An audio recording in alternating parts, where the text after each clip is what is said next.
Hello, this is Lauren Robinson Williams, and for my Slice of Women's History, I decided to really look into the Miss America pageant of 1968.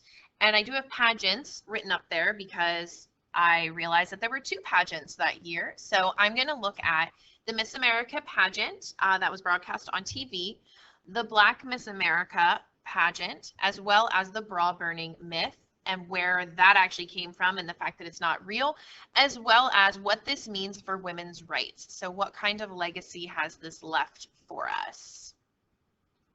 So as I was reading about the Miss America pageant of 1968, I kept seeing the same thing come up time and time again. No more Miss America, no more Miss America. So I realized this was actually a pamphlet that was handed out and printed in newspapers in order to try to get people to join the protest. So this was published on August 22nd, 1968, to try to get people to join the protest on September 7th, and this was in Atlantic City. So you can see here on the right that this is a copy of what was printed. This was published by the New York Radical Women group. One of the main key people here is going to be Robin Morgan. So this was published from, obviously, New York City, and the main point of this publication is that it outlined their 10 key points as to what they were protesting.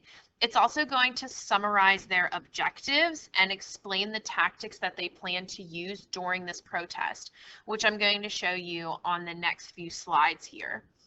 So these are their 10 main points of why they are against the Miss America pageant.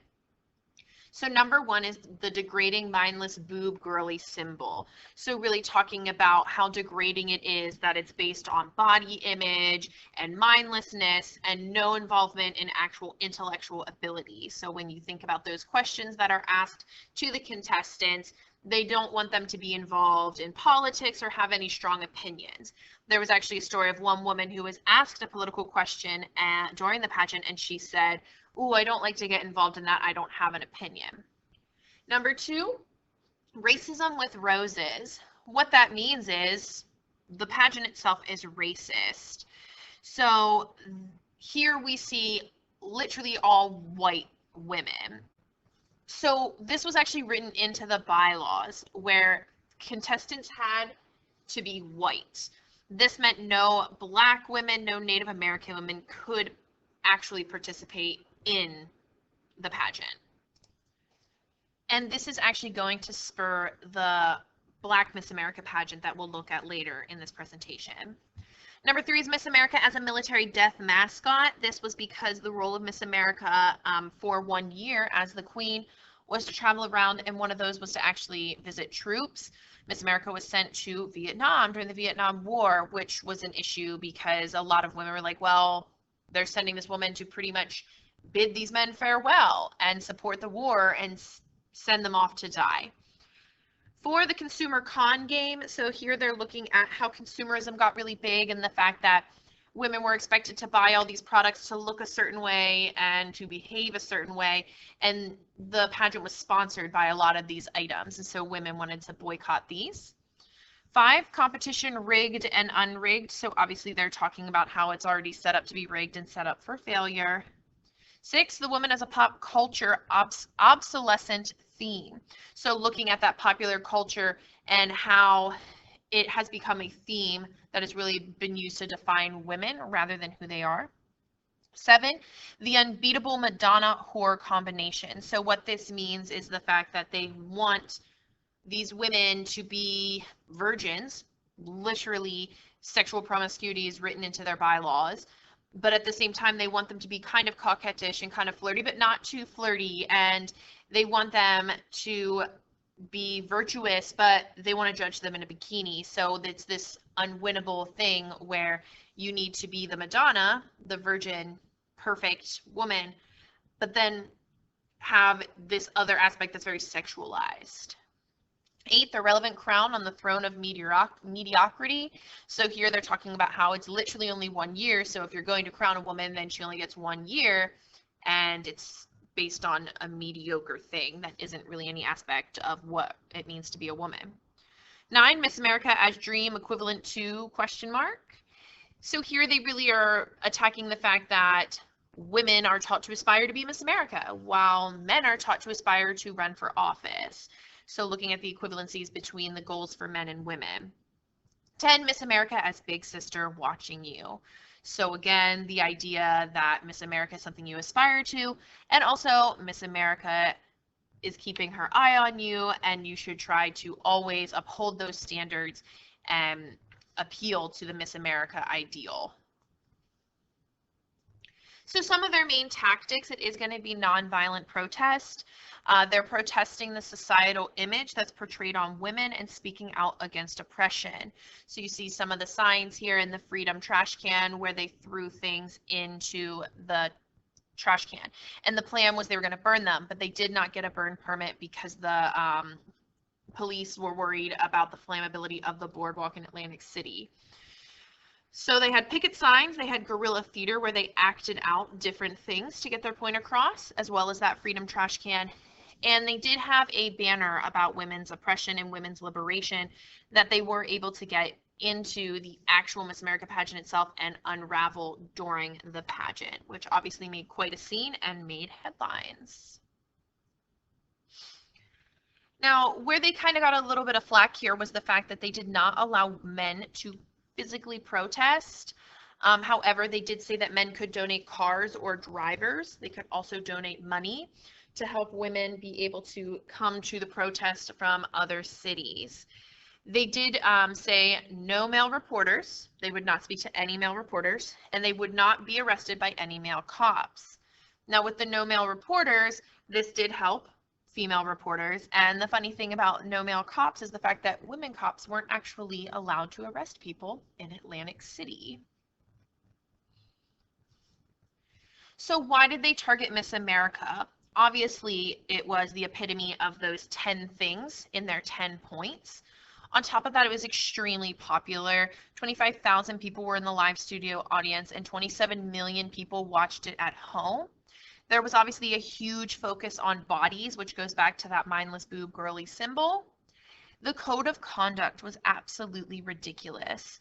As I said, some of those ideas in the code of conduct, you had to be virtuous and you had to pretty much be a virgin and not married and white. So it was racist, and these beauty standards were based on white women and white culture. So it was racist beauty standards as well. As far as that code of conduct goes, a lot of that still actually exists today. The race aspect has obviously been taken out. But if you think back to like Vanessa Williams, she lost her crown because she had posed nude for photos. So it went against their code of conduct, really pushing that idea of virginity and virtuosity. They also saw this as a way of conformity, to make women conform to these, what they saw as unrealistic beauty standards, which I would agree. There were some limitations of their protest. It was seen as divisive and anti-womanist. It was really hard for them to protest against Miss America without alienating the contestants themselves. So they were protesting the idea of Miss America. However, a lot of this, especially if you think of the cattle auction, and they do have an actual Miss America pageant as part of their guerrilla theater where a sheep wins. A lot of people viewed that as making fun of the contestants themselves and coming after the women who were competing for this.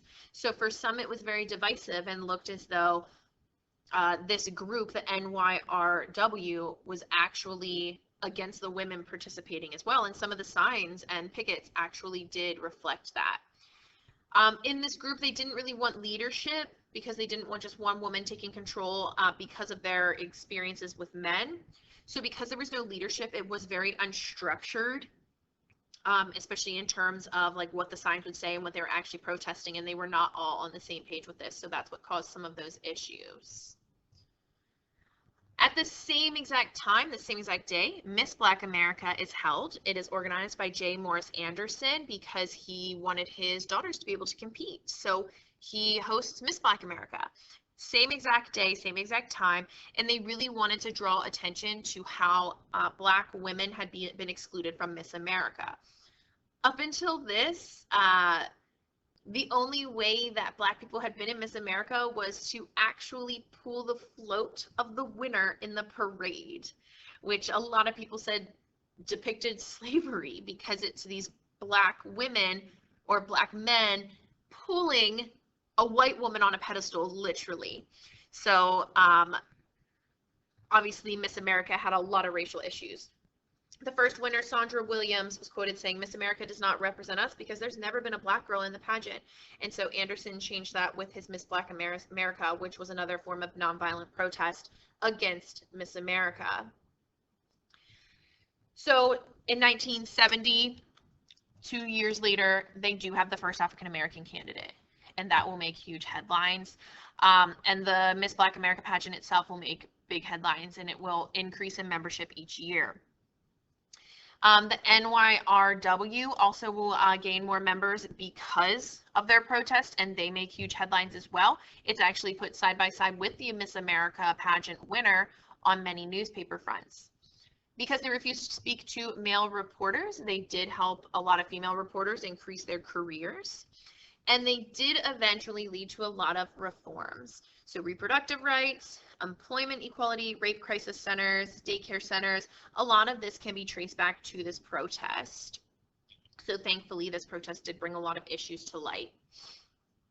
So what's the legacy here? Why is this important, and why should we talk about it and teach it? Well, both protests critique social institutions. So obviously the Miss America pageant itself was a huge social institution. So we really need to bring that to light and make sure people know about these protests and why they were protesting them. Also, there's a huge misconception. So the idea of bra burning, a lot of people were like, oh, they're just burning their bras because they're uncomfortable, which is true, but that wasn't what it was about. It was about the oppression of it. And so there's a lot of misconceptions that should be cleared up. And this bra burning became a real big negative connotation for feminists. Still today, I've heard people say, oh, she's a feminist, she must be a bra burner, or she must not wear a bra. So that's followed through, unfortunately.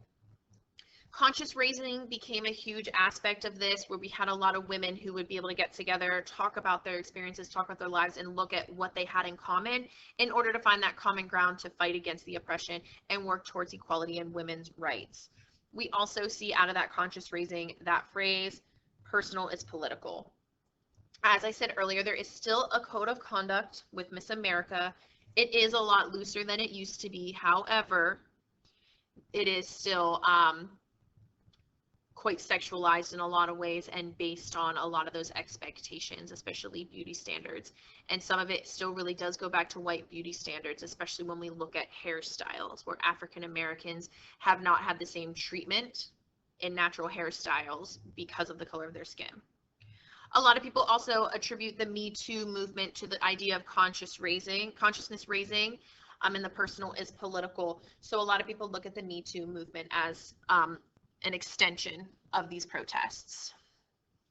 If you'd like to read any of the articles that I used for this, my two articles that I found here, there is one from Bunk History, but it ends up with Smithsonian if you want to read the whole thing. There are two articles as well as the primary source of No More Miss America. And here are all my photos. None of them were mine. So this is where they come from. So I hope you enjoyed this and hope you were able to learn something. Thank you very much and have a wonderful day.